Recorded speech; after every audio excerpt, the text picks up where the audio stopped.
we didn't really know what some of the downsides of leaving were going to be. And we certainly didn't really spend a lot of time with trying to persuade people what was good about trying to remain as part of a reformed, and it would have to be a reformed EU.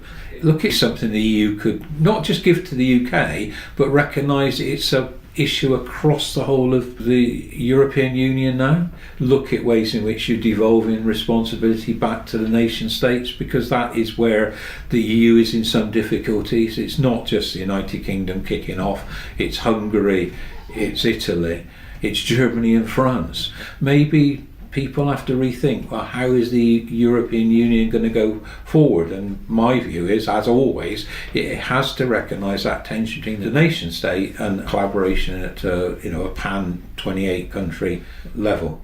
I mean, agricultural policy doesn't begin and end in the UK. We import a lot of food, we export a lot of food. Therefore, we have to get that relationship quite clearly developing. There isn't anything like a majority in Parliament at the moment for voting for another referendum, and then if there was, well, how do we make sure it's a slightly better debate than last time? I accept what one person said, we'll know a lot more facts and we'll know a lot more of what would be the result of crashing out with no deal, but that isn't enough.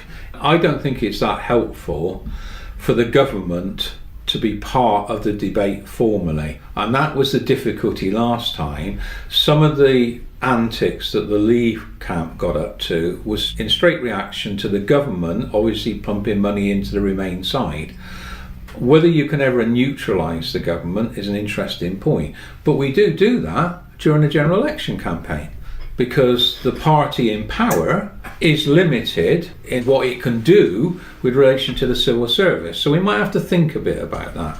But I think the other point is, it could be dreadful. It could be 10 times worse.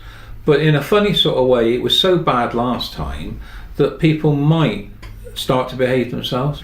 Unless Parliament, and it may well be Parliament rather than the government, because that's what the amendments from Hilary Benn and Dominic Grieve have done. They've given Parliament some responsibility. Parliament will have to pass something. Unless you've got some legislation in place, you crash out on the 29th of March, whatever that means.